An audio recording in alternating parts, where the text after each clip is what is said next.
I know. Come on. I know. Come on. There you go. Come on. Stop. Come on. It's not.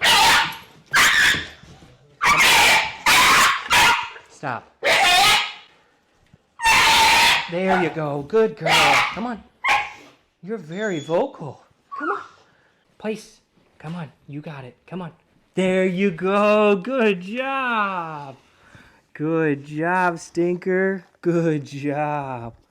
Oh my.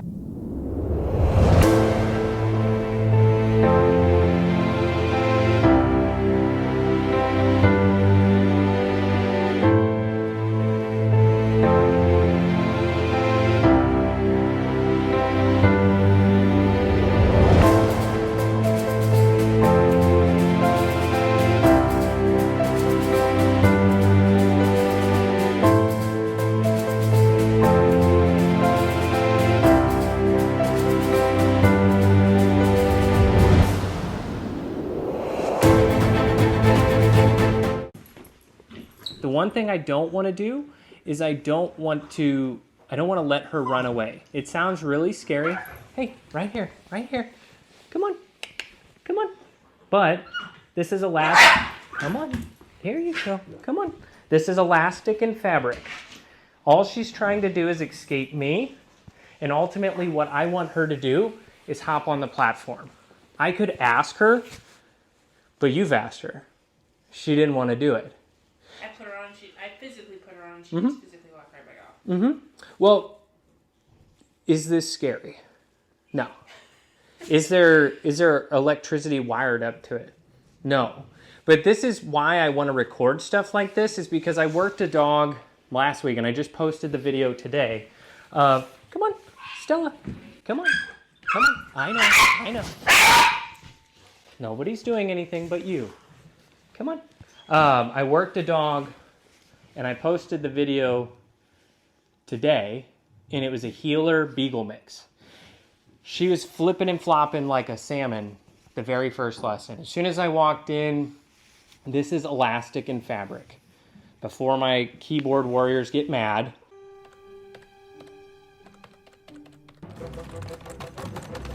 she's doing all of this to herself.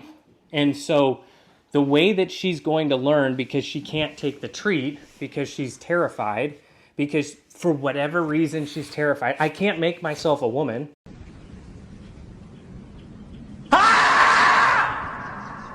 I can't, I could take off the hat, but what are these things doing? You're not teaching them. It's just enabling the fear. And so this is absolutely ugly, but as soon as she hops on here, the leash gets relaxed. And so this is called pressure on, pressure off.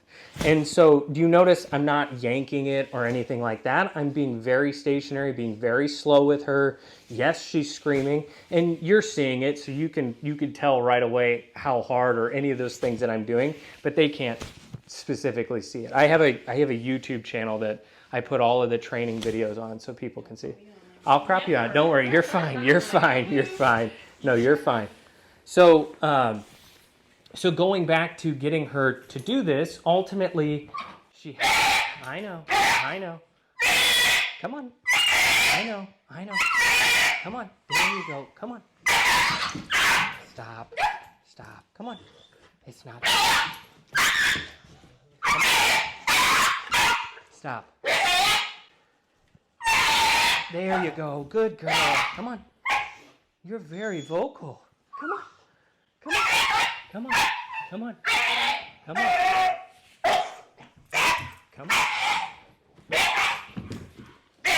Relax. Come on.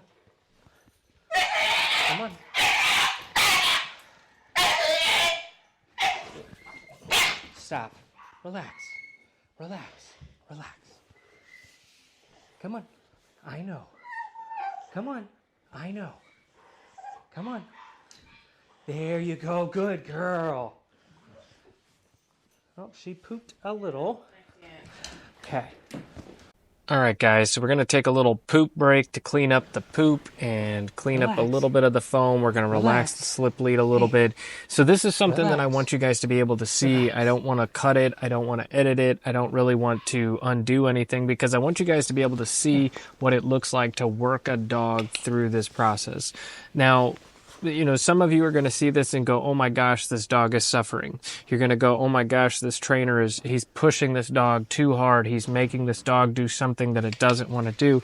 And, you know, to be quite frank, none of that stuff matters because at the end of the day, somebody walking into the house makes Stella uncomfortable, makes Stella fearful, and people just existing make Stella nervous and make Stella uncomfortable. And if she doesn't learn how to work past this, then this is going to be the rest of her life. There's a lot of studies out there talking about how living with high states of fear and anxiety is very dangerous for our health. It negatives biomarkers. All the issues that we can have from living in a high state of stress are very obvious with people, let alone dogs. And rather than drug this dog into a dull, boring, lethargic existence, let's work this dog past this point of fear, this point of like, I can't do this, so that way they can make normal decisions. They can make healthy decisions because right now Stella is stuck in this brain where she feels like she can't do something because she's afraid.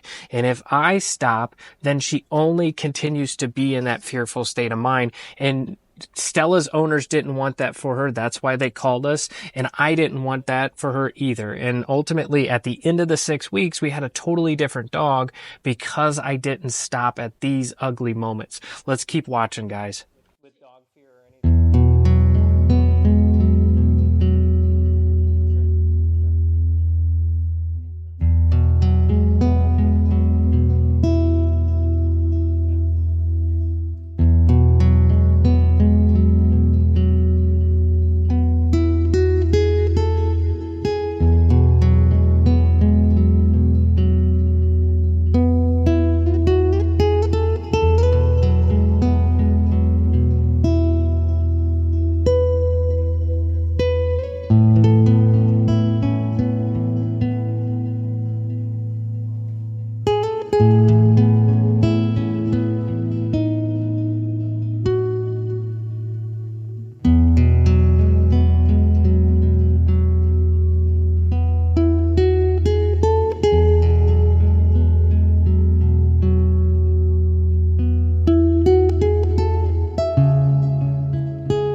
So I understand how scary this is, but I also understand what's on the other side. Yeah, and I know. I want to like help explain some of this because it certainly could be all genetic. It certainly could be environmental. So like some of the things that we do, but either way, like the reason I started this business was because I have friends and family that have dogs exactly like her. None of my dogs are like this. I was a second generation dog trainer. Part of the reason I started this was because I've heard trainers say millions of things. I've heard trainers say, well, you need Prozac, you need gabapentin, you need fluoxetine, which these are all human psych drugs for a dog because the dog doesn't know how to make it through life. And like, I mean, you've gone through adversity in your life. Your husband's done the same thing. And I've gone through the same thing, but I've done it in tangible ways where you can kind of look at how did you get there. With military, jumping out of planes, you learn about the fear of heights. I didn't have the fear of heights. But for most people, if you're afraid of heights, it kicks in at 24 feet. So fight or flight kicks in, hyperventilating, deep breathing. Your eyes start to get watery. Your hearing starts to go because you hear your heart rate. That's what she's experiencing right now. She's on a leash. She doesn't like it. So she's going into fight or flight because the leash is usually coming off if she doesn't like it. If she's being asked to do something, she throws a fit. Everybody that's watching this is going to stop because they're going to go, oh my God, what's the dog going through? And twofold, she doesn't like the leash or the... So you're giving her double trouble tonight.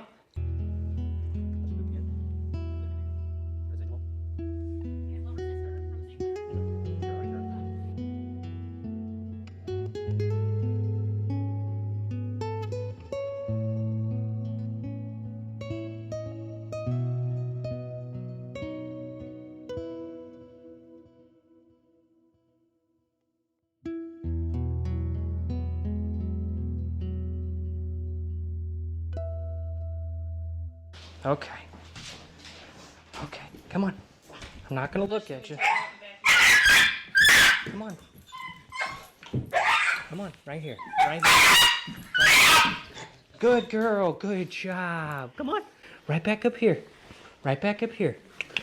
Hey, right back up here. Come on. Come on. It's right here. You're gonna make it.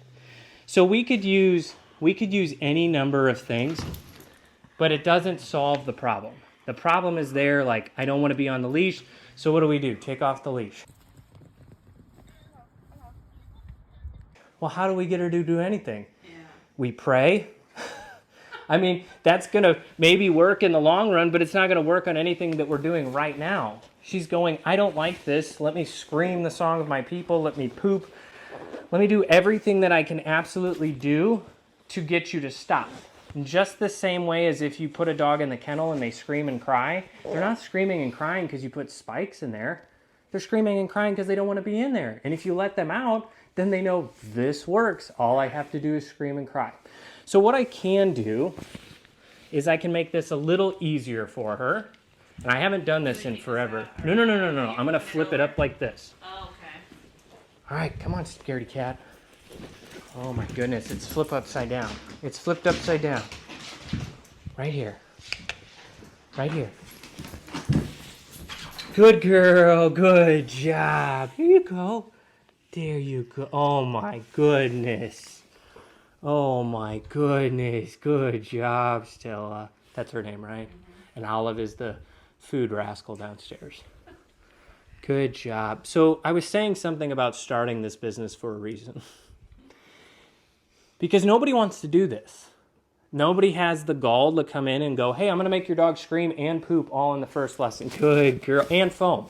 I have come here to chew bubblegum and kick ass. But I know what's on the other side of this. The other side of this is confidence. The other side of this is, hey, I asked you to do this and you get compliance out of it. Not because we're authoritarians and we're jerks and things like that, but these are domesticated animals. No matter how many of these you find hanging around really gross places, they're not designed to survive on their own. They need us to direct them and teach them how to be in life. And so fear is here, right here, is not a reason. Free. Good girl. Hey, it's all right. Fear is not a reason to behave poorly. And it's something that can be fleeting as long as we want it to be fleeting.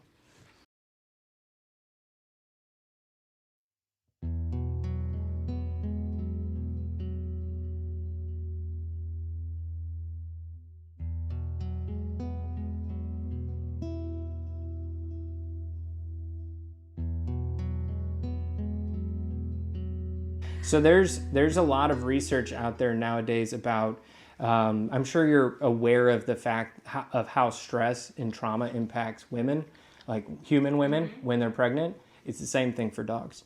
So you imagine how many of these rescues that are getting pushed on to families and families and families, and all the rescues are purely positive, which means avoid things like this because this terrifies her, so we got to avoid it. Imagine how many people are struggling in the US right now with dogs like this because they're all running around, getting knocked up, hanging out, eating trash, like not a really good life at all. Yeah.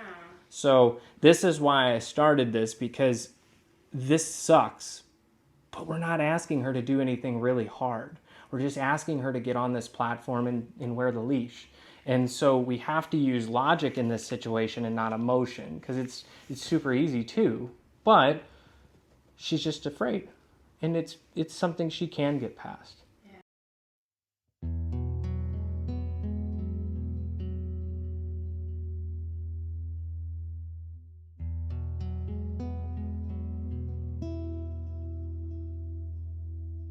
Come on, just there you go. Relax, relax. So I'd say the thing that you did wrong is that you didn't do anything. That's the thing that you did wrong. But her genetics could also be a part of this. But compounding that with no direction and just affection, what happens is you have dogs that kind of just exist. And some dogs, like Olive, are bratty. And some dogs, like Stella, are like, I'm never moving out of my parents' house. Yeah. She's not. You don't I don't think she's necessarily stubborn. I think her fear is really big to the point of where she can't move past it. Well, I always wonder too because they said that her mom, Matno, was like, they used her to breed dogs for fighting. Mm-hmm. So I just always know, like, is there some anxiety in there from that? I mean, I don't know if it sure. goes through or who knows. Like, she came in. Sure. Sure. But the solution, the only solution that exists is training. The only solution, like if you adopt a child and they come from a crappy background, is teaching them what a good background is. Like, yeah, good job, girl. Is teaching them that they are loved, but there are boundaries. Like, you can't just go, okay, because this kid came from a really crappy background, we're never gonna say no. You can't do that. You're gonna be screwed. Yeah. Okay, come on, Stella.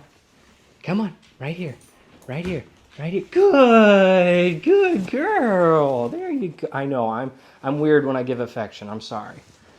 Hey, Stella. Good job. There you go, Stink. Ooh, that's a good one. You got to try it twice. Notice how we didn't have any screaming on that repetition. She actually got on there. Uh huh. Oh, that's a good one. Good job. I take with what the rescues say with a grain of salt half the time. Because I feel like they have what's her name? Sarah McLachlan blaring from the speaker. You're in the arms of the angel.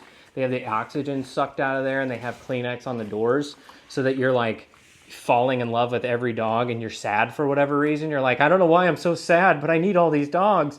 And it's a selling point. It's bad.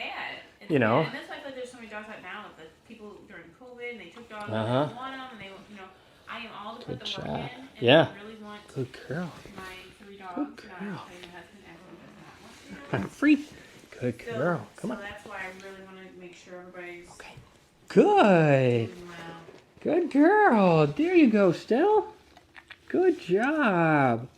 So I started this because seemingly my lack of emotional depthness makes it easier for me to come in and be very like black and white and nonchalant. Like, hey, your dog's going to panic and scream for a minute. Just I'm relax. glad you are, because I'm sitting over here, my heart is palpitating. I know you're doing. I know you're not hurting her. Yeah. But it's hard for me not Yeah, to like it grab is. her and touch her and tell her. Yeah. And that's why she doesn't learn, because Good we do that girl. instead. Good girl. Stella. Free. Free. Good job.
Well, even though she's afraid, like, I know, thank you.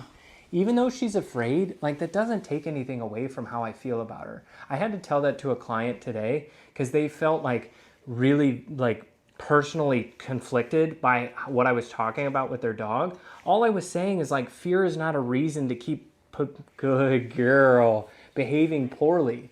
Like, it's not. It's very fleeting.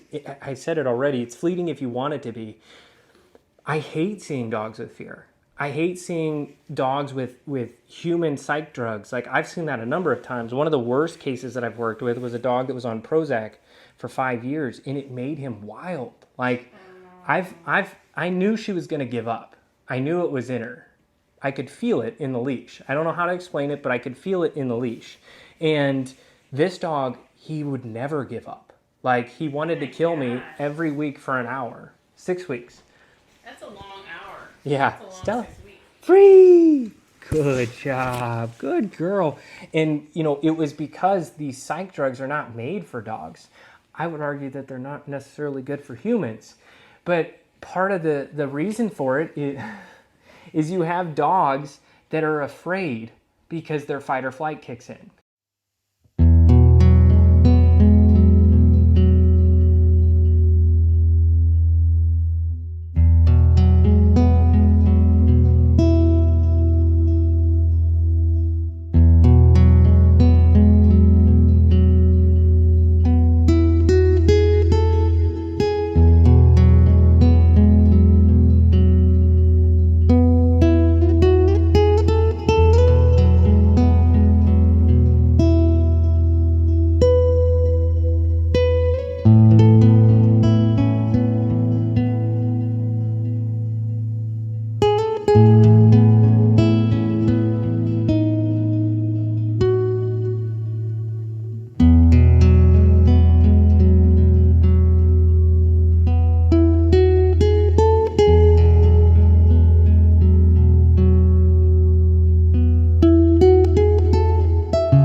Alright guys, so we're getting to the point now where we're going to flip over the platform. I sped up a lot of the lesson. It was about an hour of me working with Stella. And I hope you guys recognize how much time is in between each repetition. Because if I did 60 repetitions in 60 minutes with Stella, she would have melted to the floor. But the whole point is like working the dog so that they make progress, but not to the point of where they die because it's so much hard work. But you can see we sped up the repetitions so you guys can see how long it is in between repetitions. We sped up the time there so you guys could see it. But now we're going to flip the platform over, and flipping the platform over is where she had the most challenge. I can't get on the platform because it's scary. Well, now we're almost 50 minutes in, and I know on the video it's probably about 25 minutes in or 26 minutes in, and if you guys are still watching, thank you. but we're going to flip the platform over. We're going to make it a little more challenging on Stella, and we're going to go from there. The thing that I want to remind you guys is that this is a slow process. This isn't something that you're going to speed run. You're not going to find hacks for this. It's not a light switch. If anything, it's closer to a dimmer switch. I hope you guys enjoyed this video with Stella. I know it's a long one. I know it's been a while since I've put one out, but ultimately this is one that I really enjoy, and I think is very impactful for the dog community, for people to see that their dogs don't need psych drugs. They need training. All right, guys, let's get back into it. Yeah, you got this. You got this. Yeah. Okay, Stella, come on. Come on, place.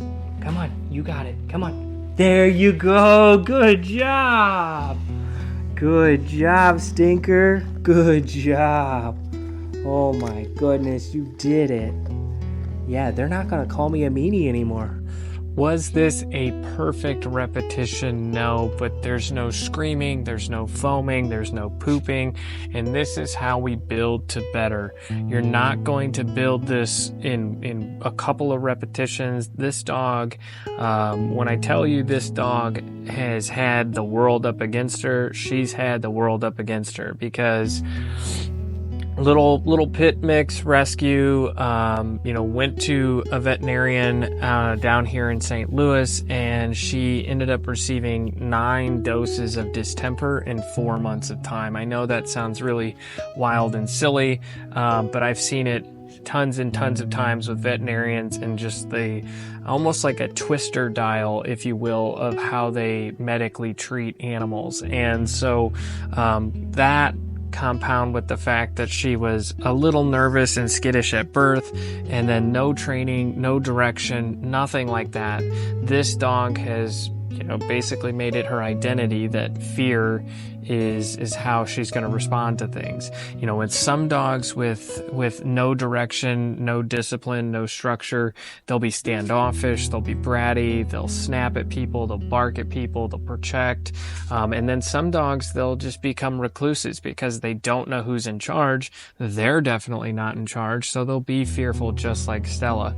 And one of the things that you could see in this lesson, I don't know if you could actually see it on video, but when Stella gets into these moments of fear and stress, her body actually responds, and her eyes tend to swell up. And this is attributed to that over vaccination that she got when she was a puppy. And so they've had chronic issues. We're working with people right now to try and help Stella, help her health recover. But I hope you guys enjoyed this lesson, this episode here with Stella. I don't know if we have any more recordings, but if I do, I'm going to try and put them out for you guys.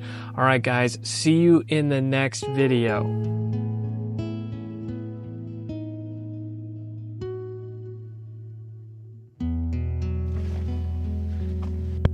Hey guys, it's been a while. 2 kids under 2, it definitely takes your time. So I hope you guys enjoyed this video. The Bible verse that I'm going to read for today is James 1:12. Blessed is the man who remains steadfast under trial, for when he has stood the test, he will receive the crown of life, which God has promised to those who love him. Guys, the video today, and what this verse, they all kind of work together, especially with what's going on in the world today. Keeping steadfast, keeping on the path that is set out in front of you, and keep marching forward no matter what happens is one of the best things that we can do as people and dog owners. And ultimately in this video we could see that if we keep steadfast, the dog is going to overcome. And 6 weeks later, Stella was walking down the street, when before Stella had to be put in a carrier to go down the street. So it's a lot of words, a lot of editing, 60-minute video into 30 minutes. I hope you guys enjoyed it. See you guys in the next one.